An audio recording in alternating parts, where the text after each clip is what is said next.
Hey, this is part two of the Corey Maselli Show and a simulcast. I think that's what you call it, of a Slut with Morals podcast with Ruby May. Matthias, the sexy Viking, how's it going over there in Denmark? It's going very well. Backwards, but that's all right. Sometimes you got to take a step back, see where you really want to go, and then fucking put the hammer down and just do it, right, Matthias? What the fuck are you talking about? I said it's going very well. Oh, okay. Well, is that a Thor reference? What's that?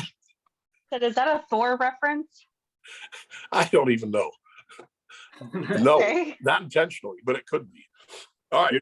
Sometimes calling up Corey sometimes is like we're calling to talk about something and he's in a totally different place and he's like, oh yeah, fuck that, pop some Advils and do a deadlift record. It's like, oh, yes, now hold on. Oh, shout out Rap Fiend Radio.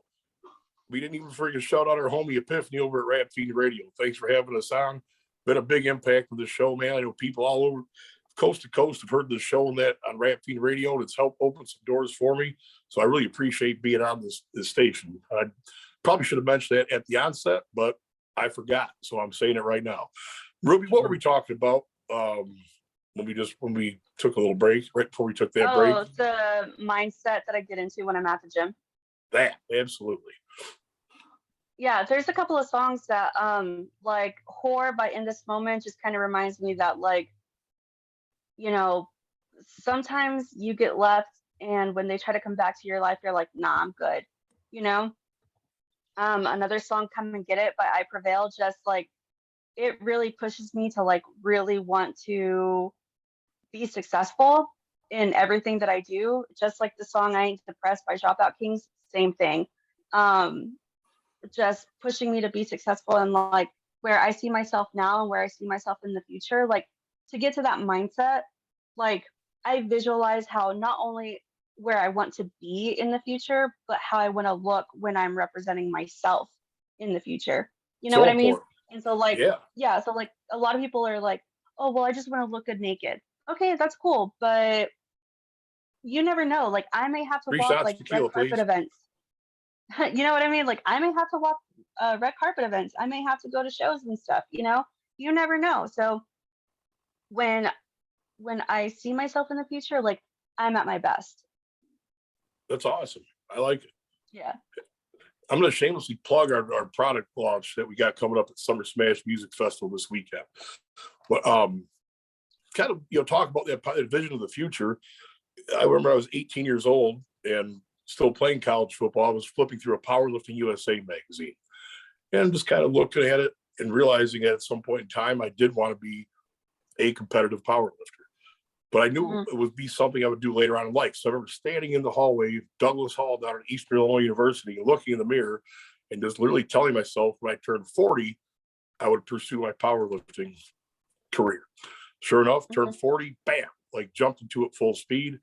And like it was that, for whatever reason, that moment I like anchored that part of my future so powerfully, it all flowed through and just happened. So I think intentionally applying that concept to so many things of what we want to see happen is very important, because when you have that vision of the future and it becomes a belief, like the natural flow of like, the opportunities and the right people and the time just kind of manifest magically, dare I say? Okay, so I actually have the story about Jim Carrey, and a lot of people know this story and a lot of people don't.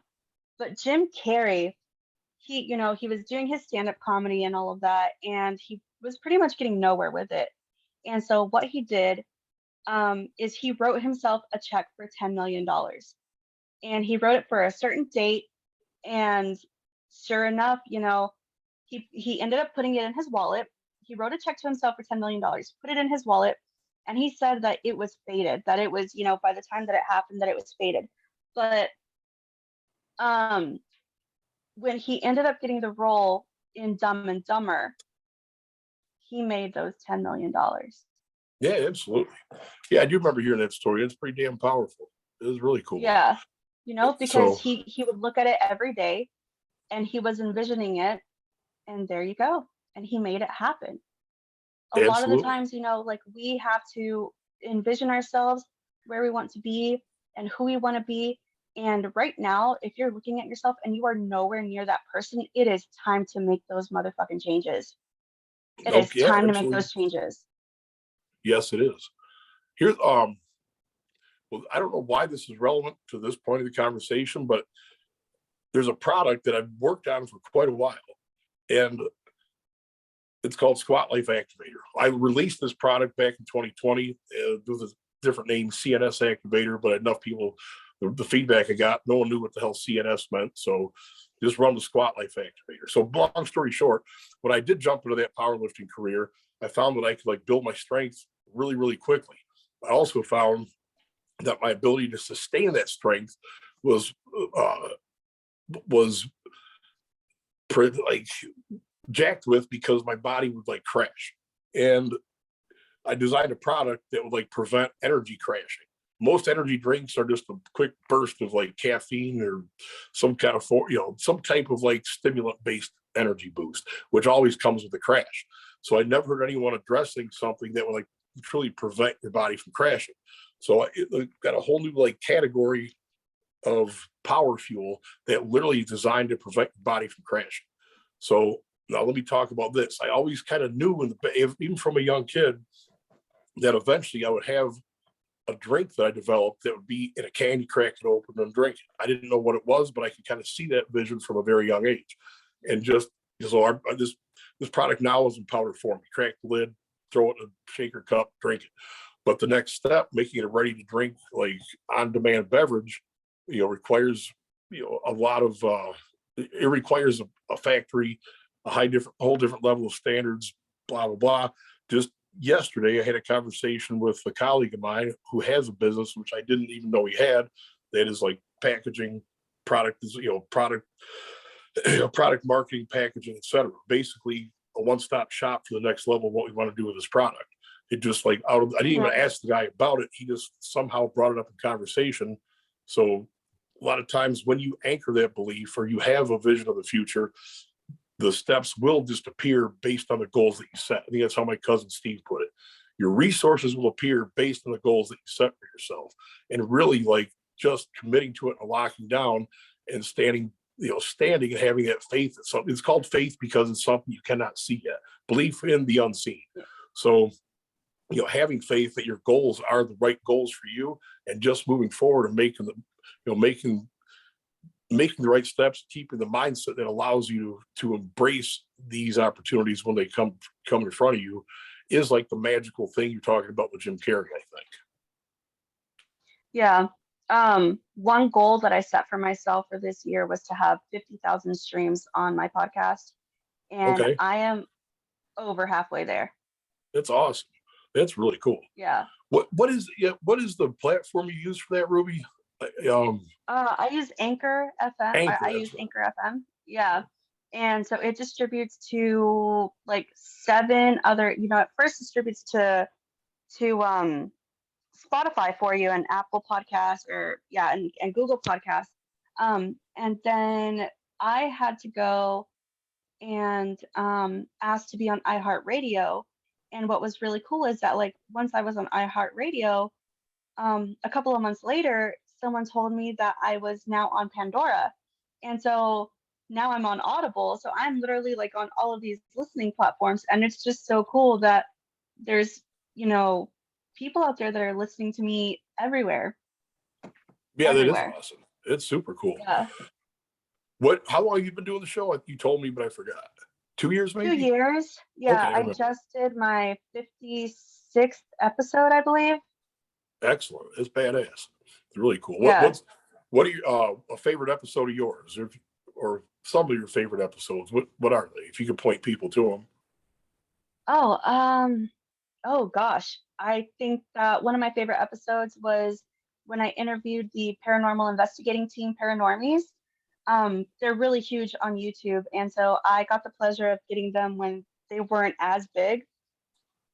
And so we just talked about, like what they've seen, like the stuff that I've experienced. And it was just so fun, honestly. That was one of my favorite ones, and that was for a Halloween special I did. Another one that was one of my favorites is I had my friend Jessica on, and I just had her recently on too, and it's called Balls to Walls Raw, and we're just like cracking up the entire episode. That's one of my favorite episodes. Um, I gosh, got a question I off mean, the cuff. What if you give us a couple highlights of that paranormal interview? What the things that like the listeners might find most interesting? If you don't mind, just give us in a nutshell version of that. I'm interested in yeah. hearing it.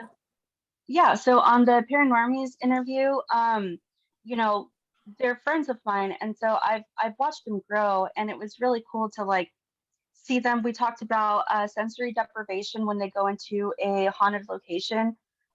What they do is that they'll cover their eyes and they'll put in headphones and use a spirit box, but the only one that's listening in is the only one that can hear it is the person that has the headphones in, and they're doing the sensory deprivation, and the other person is asking questions.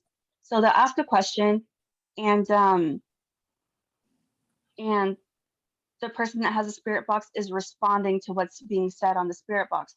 So sometimes What's it's a really cool spirit because box? a spirit box is like, it is a it's like a radio, and it sweeps through like hundreds of different what's it called, Frequencies or not something? yeah, frequencies, radio stations. Essentially it's like white noise, and it just sweeps through it, and then sometimes voices come through.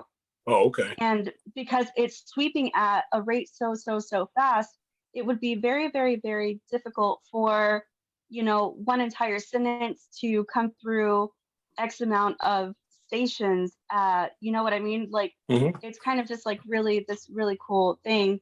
Um, and so whatever the voice is responding, that's what they'll say.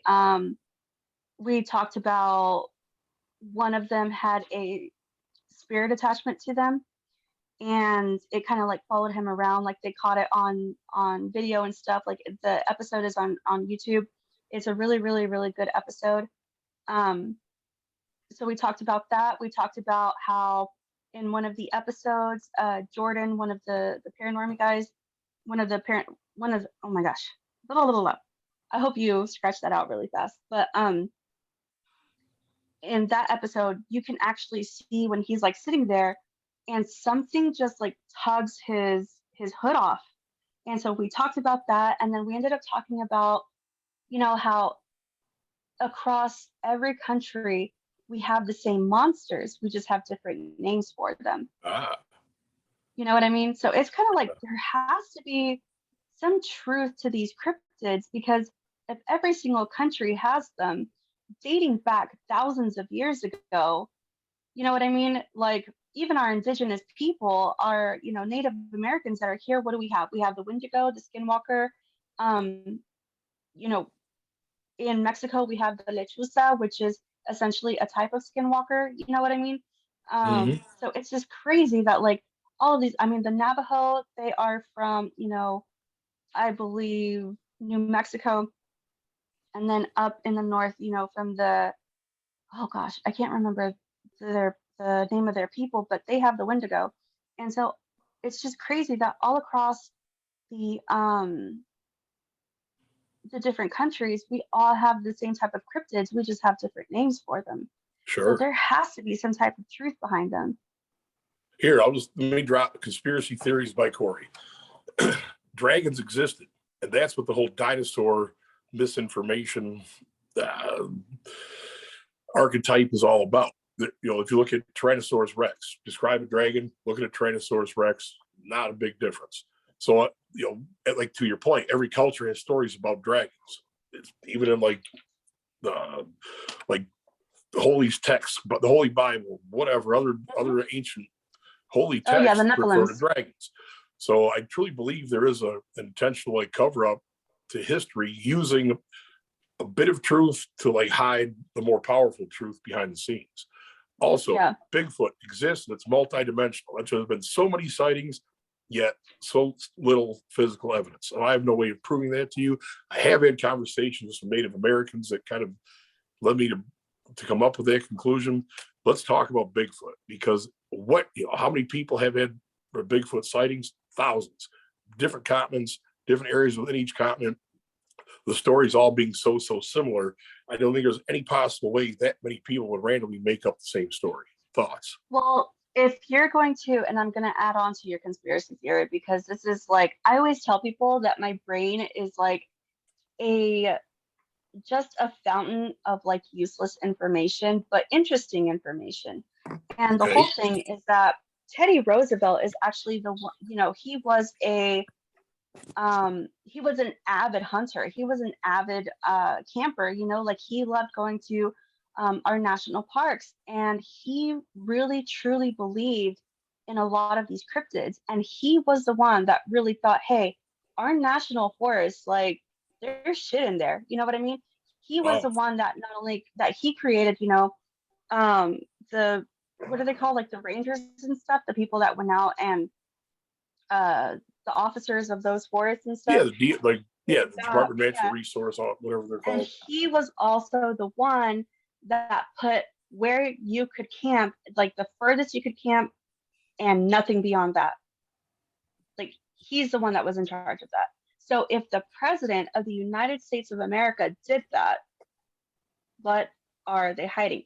And I mean, and just to go even above and beyond that, you have to look at if they hid, we already knew about Area 51, and they're now just releasing all of these, UFO sightings and etc. What else are they hiding? Oh, sure. Yeah, I've You got a. really like it all adds up. You know what I mean? Like, come on, Oh bro. yeah, We're dumb, I've but got a we video I'm got going to send you of like something very powerful that happened in the sky that the media, mainstream media, just like barely touched on when it happened. And oddly enough, I was standing in a. I'll just say when this episode's over, I got to send it to you through Facebook because that's the only way I have the video saved. And I think your mind's going to be blown because it's like, how can I put this to?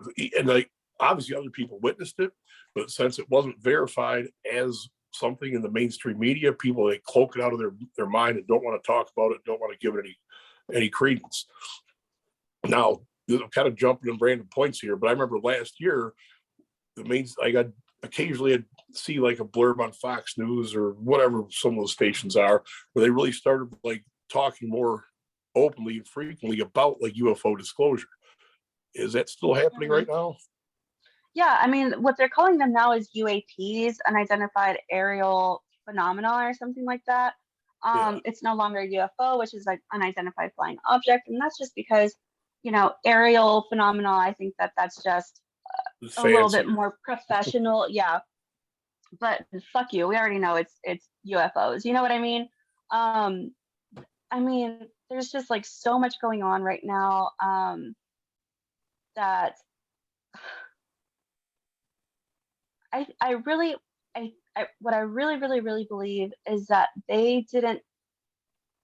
We have now become like such a, and I hate saying this word, but woke nation, that like they're discovering so many galaxies and they're discovering so many stars and so many different planets. Like you really have to be super narrow minded to believe that we are the only things in the universe that breathe, talk, anything like that. Oh, Like for there are sure. more than, we're not the only sentient beings in this universe. Like you have to be out of your goddamn mind to believe that we are. Well, we landed on the moon. Well, I'm yeah, being but highly sarcastic. I'm being completely sarcastic. Let's talk about uh, how blatantly fake and fucking pathetic that whole like mass hypnotic trick on the world was.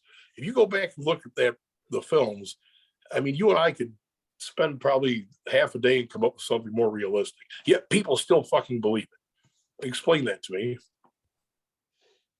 I think that because it was just one of those things that people really wanted to believe in, they believed in it. There you go. You know what I Power of mean? belief. Yeah, Matthias and I have Yeah. done some episodes on the power of belief. Even though it's a false belief, it still has power. It still controls people. And like when cognitive dissonance kicks in, man, I think it's just a fancy word for a magic spell.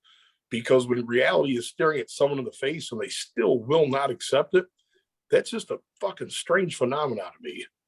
What are your thoughts on that? I think that a lot of people are scared and Okay. their fear paralyzes them into, because when something happens, you go into fight, flight, or freeze mode, right? And I think Yeah, that a lot of for them sure. go into flight mode. And in flight mode, what they're doing is they're rejecting anything that either goes against God, goes against the Bible, goes against their religion, or essentially, anything that will, I think that that's why people hide behind religion a lot, because anything that is new or anything that is different scares them. There you go. It scares the Yeah, shit out of them. for And sure. instead of just being like, okay, well, maybe, and that's the whole thing, is that, like, we're not saying it is, we're just saying there's a possibility. And instead of people being like, you know what, maybe you're right, maybe I'm right, but instead they want to be like, no, no, no, no, no, no, no, no, no, no, no, no. Right. And that's where they fuck up, because if you're not open to different possibilities, like, I don't know, how many times a day does science change? How many times a day does something that they essentially, like, figured out hundreds of years ago, and science was like, yeah, it's not proven to be fact, and now they're changing it, and they're like, okay, no, yeah, that was completely right. Oh yeah. Chemtrails. hmm What's your take on chemtrails? I have noticed that I feel weird when I do see them in the sky, but that could also be like my own, what's it called? Like, it's like a psychosis Nocebo. thing. Like, No, yeah, it's like a when nocebo effect. yeah, it's like a placebo effect. So that might No, it's be it. nocebo. It's like the placebo is when something good happens to you. The nocebo is when something negative happens to you. So it's almost exactly like a placebo. It's just a nocebo, the opposite. Yeah. So that may be it. But maybe it's because it's already in the back of my mind that's why I feel weird when I do see chemtrails. Yeah, I Yeah, mean, And I'm to not me even the gonna weird lie to thing. you. That would literally make me wear a mask all over again. Like, yeah. if I saw chemtrails all the time, I'd be wearing a mask. Well, There was yeah, actually the a fast guy thing. who there was actually a guy who died from cancer, even though he didn't have cancer because he was misdiagnosed with cancer. Oh, that's pretty wild. Yeah, so it's like he died of all the symptoms, and he died much faster than he was like being told he probably would die. And then during the autopsy, it turns out it was a misdiagnosis. He did not have cancer at all. Wow, that's So crazy. the mind is a powerful thing, and I mean, there's I- also actually a concept, a psychological concept called mass hypnosis.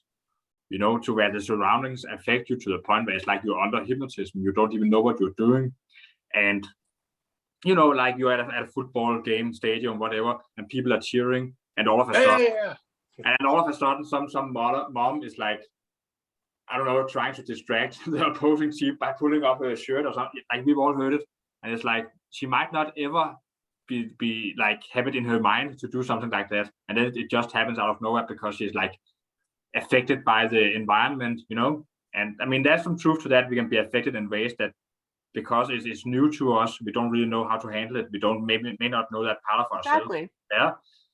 But yeah, like the group even thing, that group thing of following the herd mentality. Look at like the old like sitcoms on TV. They pipe in fake laughter. Literally program your mind when it's appropriate to laugh. Laugh because it's so someone else is retarded. laughing. Right. But I've learned about it in psychology classes, and what we're being taught is that obviously we have like a high degree of self-responsibility, but there are still a lot of psychologists who will argue that mass hypnosis is real. Like, you are no longer in control at all. Whatever you do is not your fault. That's why I think television programs are so dangerous, because it literally, to a point, takes over your ability to think. The laugh track is a perfect example. You hear people laugh, your response is you laugh too. You just follow along with what the program tells you to do.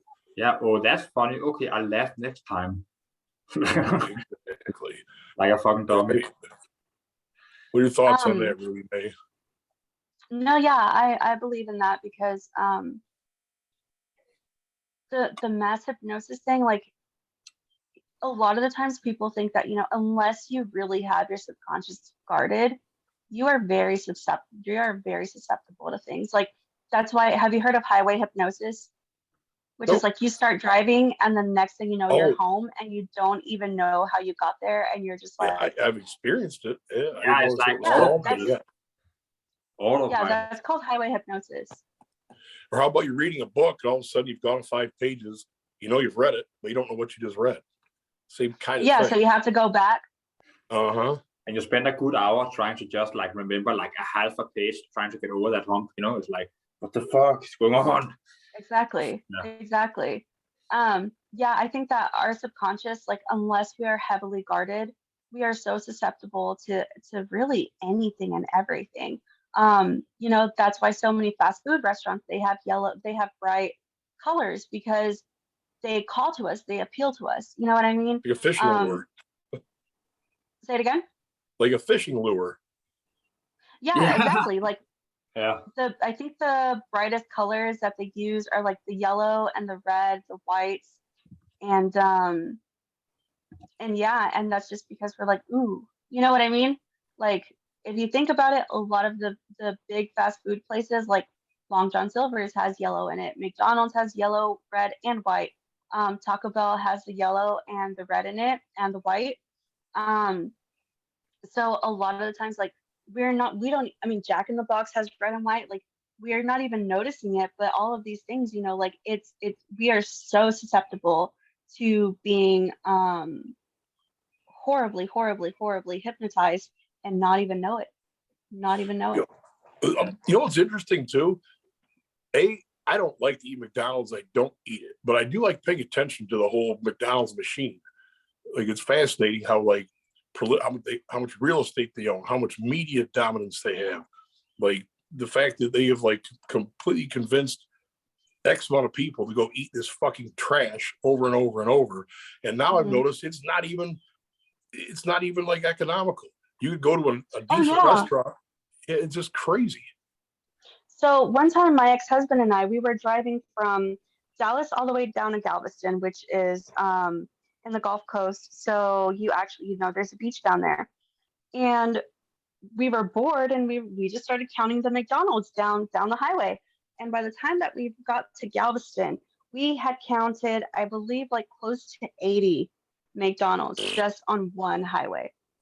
Completely radical. It's so weird. Like up in Copenhagen, it's like if you are calling someone to come pick you up and they're asking you where you're at, don't say I'm in front of the McDonald's. It's like which one? And look down the street. There are like 3, 4, 5 of them, maybe. You know. Wow. Really? Yeah, just in some places like smaller. It's not like all over Denmark. Like here where I live, I'm gonna have to drive like 40 minutes before I can get to a McDonald's. But up in like the packed areas with lots of people, there may be a lot of like McDonald's and Burger King. Sure. Yeah. It's just, I mean, talk about like, yeah, they've just dominated, you know, or at least taken over mind space in so many people that like it's a machine that just is just growing. And I don't think anyone can tell you that food actually tastes good. I don't know, it's been so long since I had it, I really can't even comment. But I remember at one point in time, some of it tastes fucking delicious. McDonald's is pretty good.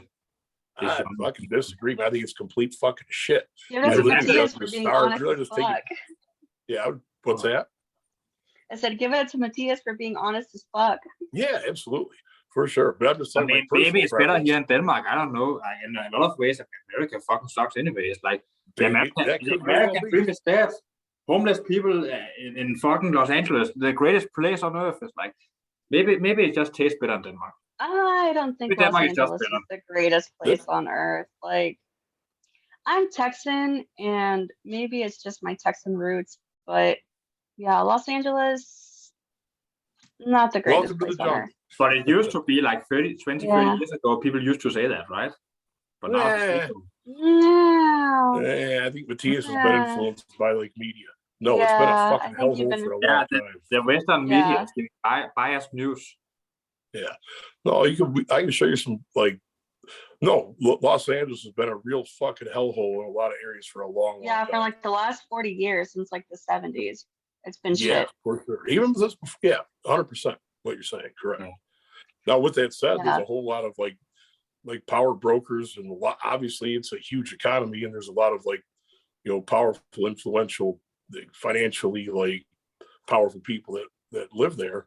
But like you said, Ruby, it's been a real fucking shithole for a long time, plagued by heroin, drugs, homelessness, freaking this madness in general.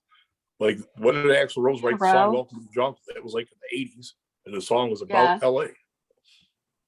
Yeah. So anyway, I don't know. I mean, like, and I've been to 27 different states in America, and so even when like I think of California, I'm like, if I ever go to Oregon, you know, because I want to go to Seattle and stuff, I would not drive through California. I just wouldn't drive through California. well, welcome to Seattle, where you can step over to someone shooting up dope, but you can't order a beer in a strip club. I'm dead. Are you serious? 100%. I remember out in Seattle, literally, like, not even kidding, like right across from the Amazon building, people sitting on the sidewalk, literally shooting up dope. Cops walking around, do not care. People running out of cars, smashing windows. Like, cops nonchalantly show up, casually write a report, don't give a shit at all about it. And there's a strip club right there where you literally cannot order an alcoholic beverage. It's just a strange freaking spectrum of like what's acceptable and unacceptable. Probably because of what they see outside, they don't want in. Who knows, man? I don't know. Did you know? I'm just giving like commentary of like what the city's like. So you got like literally, I can give this little snapshot picture. I don't know how big of a company is Amazon. Massive. So literally, you've got people shooting up dope next to a company that literally could feed the entire world, next to a strip club where you can't legally buy booze that you can pretty much pay for sex. Yeah. Whatever. Just commentary on. That's a good note to end on. Yeah. There you go. We have 3 minutes left, so. Hey, Ruby. Hey, shout out to you. You're a beautiful person. Tell us more about like how people can. A Slut with Morals podcast. Just Google that. People can see your episodes. Is that how it works? So if you want to catch me anywhere, if you want to say hi, Catch me outside. you can literally if you want to just type in A Slut with Morals on any search engine, you will find me, whether it's social media or just on Google. I will pop up, I promise you, or Safari, I will pop up. It's probably one of the most fun like podcast titles I've ever heard. How'd you come up with it?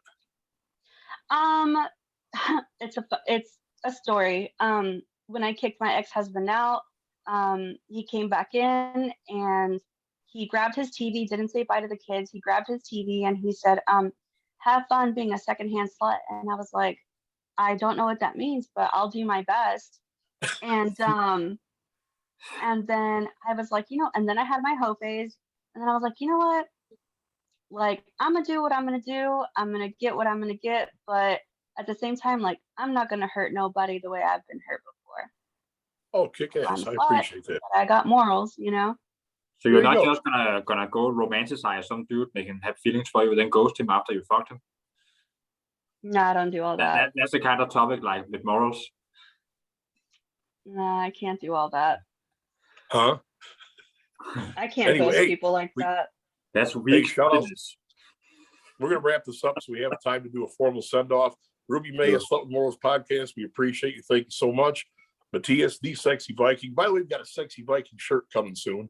Sometime in the next couple of weeks, we'll like show it off, and Matthias can oil himself up on camera and then put the shirt on and take it off and put it on and take it off. And so anyway, that's the Summer Smash Music Festival 2022 coming up. Squat life or no life, stay the fuck up. Life gets heavy, you get strong, kick ass, take names, Rap Fiend Radio, Loud Money Music, motherfuckers. We out here making moves. We love you. Goodbye. Bye. You don't have to hang up now, though. But anyway, how much time we got left in this thing?